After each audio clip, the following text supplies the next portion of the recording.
एक सखी थी, उसका नाम था माधवी।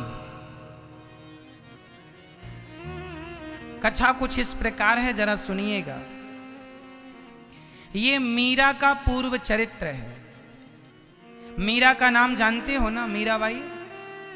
मीरा इस कलयुग में आई और उन्होंने गिरधर गोपाल की पूजा की। तो ये मीरा कौन थी, क्यों इन्हें आना पड़ा, तो कथा सुनिएगा भक्तों। ये जो मीराबाई है ना, ये पिछले जन्म में जब भगवान श्री कृष्ण लीला कर रहे थे, तब ये व्रजमंडल की ही एक बेटी थी, इनका नाम था माधवी। संयोग से इनका विवाह वृंदावन में हुआ था, और जिस लड़के से विवाह हुआ था वो भगवान श्री कृष्ण के ग्वाल वालों में ही एक लड़का था, नाम था सुंदर। भगवान के बहुत सारे सखा थे ना, मधुमंगल, मनसुखा, श्रीदामा, उन्हीं में एक सुंदर भी था जो कि अत्यधिक सुंदर था। उसका विवाह माधवी का इस सुंदर नाम के लड़के से हुआ। विवाह तो हो गया पर विदा नहीं हुई। विदा होने में थोड़ा विलंब था। पहले शादी हो जाती थी, विदा बाद में होती थी। जब विदा होने लगी तो माधवी की माँ ने समझाया कि बेटी सुन, तू वृंदावन में ब्याही गई है, वहां पर एक कृष्ण कन्हैया नाम का लड़का रहता है। देख, तू किसी भी प्रकार से उसे देखना मत, क्योंकि यदि तूने उसे देख लिया तो माधवी की माँ ने सुना था कि कन्हैया को जो देख लेता है वो कन्हैया में खो जाता है, आकर्षित हो जाता है। तो माधवी की माँ समझा रही थी कि कहीं मेरी बेटी कन्हैया पर आकर्षित ना हो जाए, और यदि ये उस कन्हैया पर आकर्षित हो जाएगी तो इसका पातिव्रत धर्म नष्ट हो जाएगा। अच्छा, माधवी की माँ को यह पता नहीं था कि ये कृष्ण भगवान है। वो कृष्ण को एक सामान्य पुरुष मानती थी। ये जानती थी कि बहुत सुंदर है, जो देखता है मोहित हो जाता है। तो उन्हें लगा कहीं मेरी बेटी ना मोहित हो जाए। और नारियों के लिए तो शोभायमान नहीं है वो अपने पति को छोड़ के किसी और पुरुष को ना देखे, यही तो सिखाया जाता है, और बात भी सही है। पर माधवी की माँ को ये बिल्कुल पता नहीं था कि ये कृष्ण भगवान है। वो तो सामान्य बालक समझकर माधवी को उपदेश करने लगी कि तू कभी इस पुरुष को ना देखना। माँ ने समझाया, माधवी समझ गई। उस समय माधवी भी कोई ज्यादा उम्र थी नहीं, बच्ची ही थी। चलिए, सुंदर आया और अपनी दुल्हन को लेकर चला। सुंदर मतलब कृष्ण का सखा और माधवी का पति।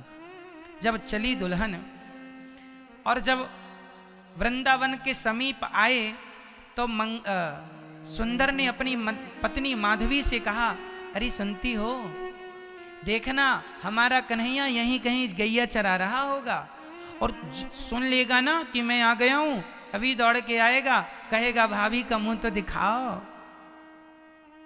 तभी सच्ची वहां पर भगवान की गैया नजर आई और भगवान दौड़े दौड़े आए। अरे सुंदर, तू आ गया दुल्हन लेके? अरे सुंदर, सुंदर आया। और सुंदर उस समय लगभग 16 साल का बालक था, और भगवान की उम्र उस समय लगभग 7-7.5 वर्ष की थी। तो सुंदर ने भगवान को गले लगाया, भगवान ने भी सुंदर को गले लगाया। भगवान ने कहा, सुंदर बहू ले आया, हमें भी तो नेक भाभी को दर्शन कराए दे। तो सुंदर बोलियो कि लाला मैं तो का दर्शन कराऊं, तेरी तो भाभी है, तू ही जाके देख ले। तो भगवान गए कहां पर, उस समय वो चलता था ना डोली, तो डोली के पास गए तो भगवान ने पर्दा हटाया। पर्दा हटा के कहा, भाभी, ओ भाभी मुंह तो दिखाओ।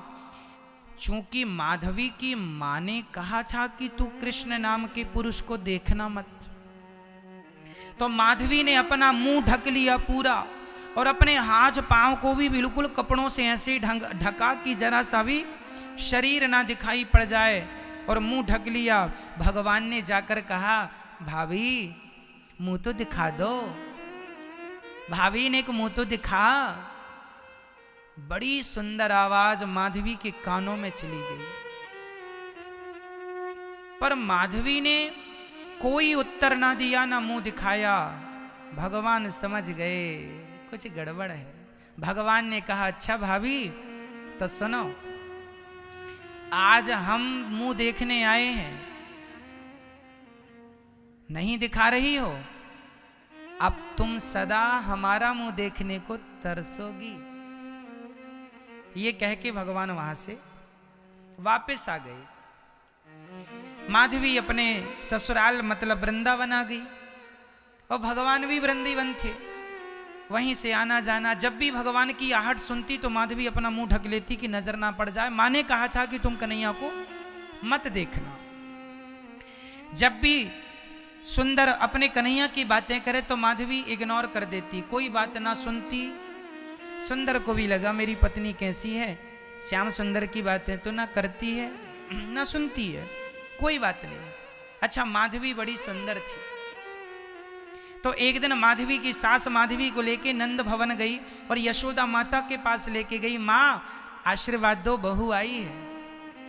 माधवी बैठी थी, तभी भगवान आ गए और भगवान ने कहा, माँ बड़ी भूख लगी है, कुछ खाने को दो। माँ ने कहा, अच्छा लाला खाने को देती हूँ, तू बैठ। तभी भगवान ने कहा, मैया ये घर में बहू आई है, किसकी बहू है? माँ ने कहा, बेटा सुंदर की बहू है। भगवान समझ गए सुंदर की बहू तो वही है। तुरंत भगवान भाग गए, क्योंकि कहा था भगवान ने कि तू ही मेरा मुंह देखने को तड़पेगी तरसेगी, मैं नहीं देखूंगा। अब मैं बुला रहा था तब तो तू देखी नहीं। चले गए। ऐसे करते करते बहुत दिन बीत गए। एक दिन क्या हुआ, जब इंद्र ने मूसलाधार पानी बरसाया, पूरे ब्रजमंडल में पानी बरसा, तब भगवान से सारे ब्रजवासियों ने कहा कि हमारी रक्षा करो। तब भगवान ने गोवर्धन उठाया, और जब गोवर्धन उठाया तो सब उस गोवर्धन की तलहटी पर आए, तो माधवी भी आई, क्योंकि जान तो सबको बचानी थी। सब अपना घर द्वार छोड़ छोड़ के सब उस गोवर्धन की तलहटी पर आए। जब सबने वहां आकर शांति पाई, तो उस समय जब भगवान ने पहाड़ उठाया ना, तो शाम हो चुकी थी, रात्रि को कुछ दिखाई पड़ा नहीं। माधवी पूरी रात ये सोचती रही कि हे भगवान, इतना बड़ा पहाड़, एक बूंद अंदर पानी नहीं, ये पहाड़ उठा कैसे? सवेरा हुआ, सूर्य भगवान की पहली किरण आई, उसी क्षण माधवी ने अपनी नजर घुमाई कि कौन है ये, कौन है ये। जब नजर घूमती घूमती घूमती ऊपर पड़ी तो वहां पर भगवान की उंगली नजर आई। उंगली को देखा माधवी ने, बड़ी सुंदर उंगली थी। उंगली के नीचे दृष्टि डाली तो पूरा हाथ दिखाई पड़ा। हाथ के नीचे दृष्टि डाली तो हाथ के बराबर में ही भगवान का मुख था। और जो माधवी ने आज पहली बार भगवान को देखा, उनकी सुंदर सी मुस्कान, उनकी आंखें, उनके घुंघराले से बाल, जो माधवी ने देखा, समझ गई कि एक उंगली से पहाड़ उठाने वाला कोई पुरुष नहीं है, ये तो भगवान है। तुरंत वहां माधवी रोने लगी, हे मेरी माँ, तूने मुझे कौन सा गंदा पाठ पढ़ा दिया। उसी दिन मैंने क्यों ना भगवान को देख लिया, जब वो मुझे भाभी भाभी कह के बुला रहे थे। इतने दिन मैं ऐसी सुंदर सी छवि से वंचित रह गई। मेरी माँ, तुमने क्यों इतना बड़ा अपराध किया है। वो रोने लगी और भगवान श्री कृष्ण के चरणों पर जब दृष्टि डाली, उन चरणों में डूब गई। हे श्याम सुंदर, मुझे माफ कर दो। मन ही मन वो भगवान को देखने लगी, आंसू बहाने लगी। और देखते देखते एक भगवान थे जो 7 दिनों तक ना कुछ खाए ना कुछ पिए, बस खड़े रहे। और दूसरी माधवी थी जो कि अपने अपराध का प्रायश्चित करती रही। कि इतने दिन तक मैंने इतनी सुंदर छवि क्यों ना देखी, ये तो भगवान है। और मेरी माँ ने पाठ पढ़ाया कि तू देखना भी मत, भगवान से वंचित रखा। कई लोग आपको यही पाठ पढ़ाते हैं कि अरे भगवान तो कुछ होते नहीं है। माधवी की माँ ने जैसे उल्टा पाठ पढ़ा दिया माँ को, ऐसे भी आज समाज में कई लोग भगवान से दूर करने के पाठ पढ़ा देते हैं, जिससे आपको लगता है कि भगवान से दूर रहना चाहिए। अरे भगवान की नज़रों से नज़रें मिल गईं, जब भगवान को देखा उनके इतना आकर्षण, माधवी आकर्षित हो गई और मन ही मन उनको अपने हृदय में बसाकर बिठाकर, अब तो दिन रात उन्हीं का 7 दिन कब बीत गए। इंद्र आए, भगवान से माफ़ी मांगी, भगवान ने गोवर्धन की स्थापना जहाँ की तहाँ की। माधवी जाके गोविंद के चरणों पर गिर पड़ी, नाथ मुझ अपराधिन को माफ कर दो, मुझे माफ कर दो। भगवान ने कुछ ना कहा। जब हम बोल रहे थे तब तुमने भी कुछ नहीं कहा, अब तुम बोल रही हो तो हम क्या कहें। पर भगवान तो दयालु हैं। अंत में भगवान ने माधवी को उठाया और मुस्कुराते हुए कहा, अरे भाभी क्यों रो रही हो, प्रभु मुझे अब स्वीकार कर लीजिए, मुझे त्यागिए मत। भगवान ने कहा कोई बात नहीं, अपराध हो गया है, कोई बात नहीं, अब तुमने स्वीकार कर लिया, हमें कोई द्वेष नहीं है तुमसे, हम तो सबकी तरह तुम्हें रखे हैं, जैसी सब पर कृपा भगवान की ऐसी तुम पर होगी। माधवी फिर भी अपने आप को माफ ना कर पाई, भगवान ने तो माफ कर ही दिया। अब तो वो दर्शन करती, सारी सखियों से पूछती कि क्या क्या हुआ। भगवान ने कहा मैं तुम्हें माफ तो कर दूंगा, पर अपनी किसी भी लीला में अब तुम्हें सम्मिलित नहीं करूंगा। भगवान ने कहा मैं तुम्हें माफ तो कर दूंगा, पर अपनी किसी भी लीला में तुम्हें सम्मिलित नहीं करूंगा।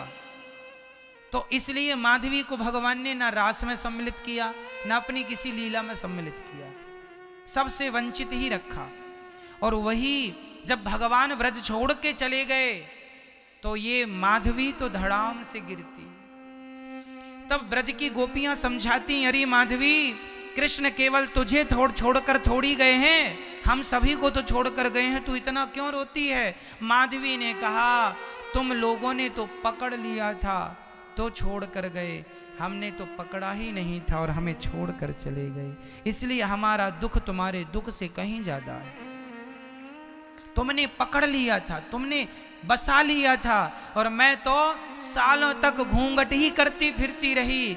हे विधाता आग लगे मेरे घूंघट को, आग लगे मेरे ऐसे घूंघट को जिस घूंघट ने मेरे कृष्ण से मुझे वंचित रखा। आग लगे ऐसे माँ के ज्ञान को जिस ज्ञान ने मुझे भगवान से वंचित रखा। हे विधाता ऐसा ज्ञान किसी को ना देना जो ज्ञान भगवान से दूर कर दे, ऐसा पर्दा ना देना जो पर्दा भगवान से दूर कर दे।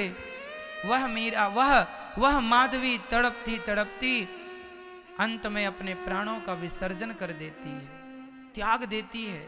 और वही माधवी इस कलयुग में मीराबाई बन के पैदा होती है। और वही मीरा अब लाज शर्म छोड़ कर, क्योंकि वो जानती थी कि पिछली जन्म में तो खूब मैंने लाज की, घूंघट ओढ़ी, इसलिए अब मीरा कोई घूंघट नहीं करती, क्योंकि घूंघट का परिणाम देख चुकी है वो। जब वृंदावन मीराबाई आई तो उन्हें यहाँ पर अपनी वो सारी बातें याद आ गईं, पूरा का पूरा दृश्य आंखों के सामने आ गया। और मीरा भगवान का चिंतन करती रहती है, कोई ख्याल नहीं है नाथ मुझे स्वीकार कर लीजिए। सारी जिंदगी भगवान का नाम जपती रही, सारी जिंदगी गिरधर गोपाल जपती रही, सबको जपाती रही, कहती रही अरे भैया तुम क्या संसार में उलझे पड़े हो, भगवान के चरणों में क्यों नहीं चलते, वही सत्य है, उस आनंद में क्यों नहीं खो जाते। चल पड़ी मीराबाई और द्वारिका पहुंच गई और अंत में भगवान का इतना स्मरण किया, इतना नाम जपा मीरा ने कि द्वारिकाधीश द्वारिकाधीश ने कहा, पिछले जन्म में तुम्हें हमने स्वीकार नहीं किया, इस जन्म में स्वीकार करते हैं, क्योंकि तुमने हमारी भक्ति करके अपने आप को पवित्र कर लिया है। और वही भगवान द्वारिकाधीश अपना मुंह खोलते हैं और पूरी की पूरी मीरा भगवान के मुखमंडल में समा जाती है, मुख में समा जाती है वो मीरा। आज कहीं मीरा की समाधि नहीं। मीरा का ये जन्म तो सब जानते हैं, पर ये था पिछला जन्म।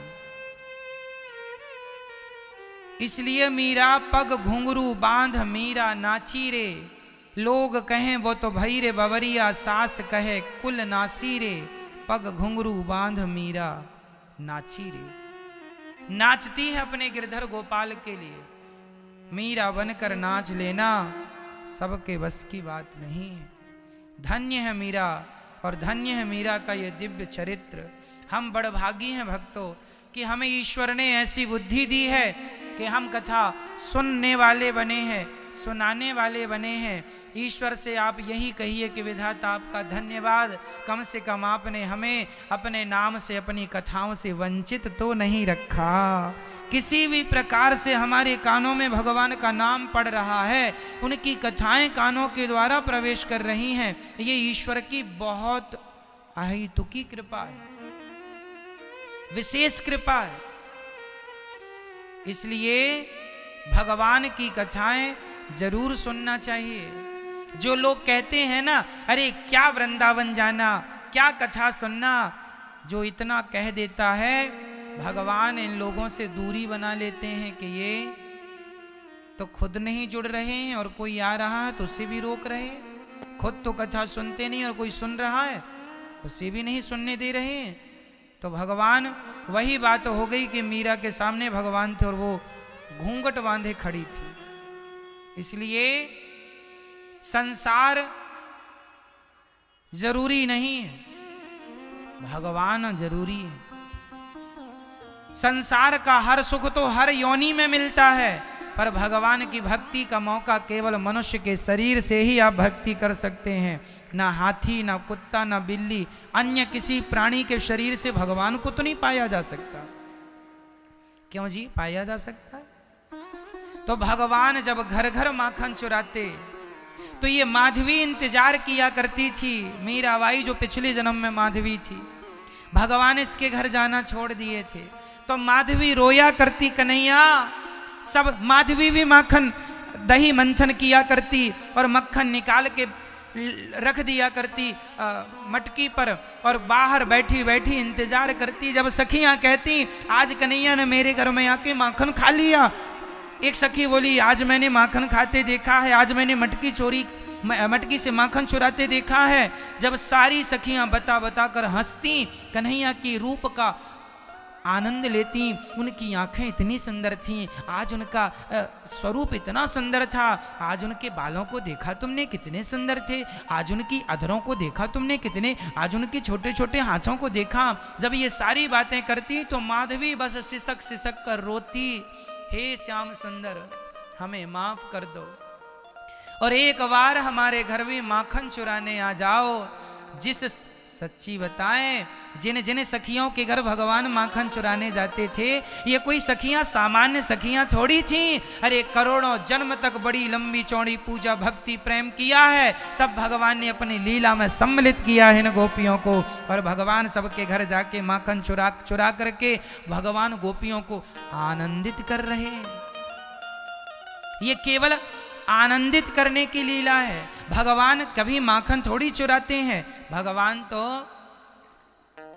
लीला करते हैं। माधवी रोती और माधवी बस दिन रात गिलानी करती, मैंने क्यों अपराध किया, क्यों अपराध किया। इसलिए गलती करना गलत नहीं है, पर गलती हो जाए तो उस गलती का पश्चाताप करना चाहिए, प्रायश्चित करना चाहिए। क्या करना चाहिए? प्रायश्चित करना। और माधवी ने क्या प्रायश्चित किया? भगवान से विमुख हुई ना पहले, तो प्रायश्चित ये था फिर से मनुष्य बनकर आई, पर अब की बार उसने गोविंद के अतिरिक्त किसी को नहीं चाहा। इसलिए मेरे तो गिरधर गोपाल दूसरो ना कोई, जब ऐसी एकाग्रता हुई तो भक्त की भक्ति ने भगवान को फिर आकर्षित कर लिया और अब भगवान ने सदा सदा के लिए मीरा को स्वीकार कर लिया। अब हर लीला में भगवान माधवी को स्वीकार करते हैं। इसलिए हम लोग भी जो सामान्य तुच्छ प्राणी हैं ना, भगवान की कथा कहकर सुनकर उनकी लीला के अधिकारी बन सकते हैं, उनकी उन लीलाओं में हम भी सम्मिलित हो सकते हैं। इसलिए भगवान की ये लीलाएं सामान्य लीलाएं नहीं।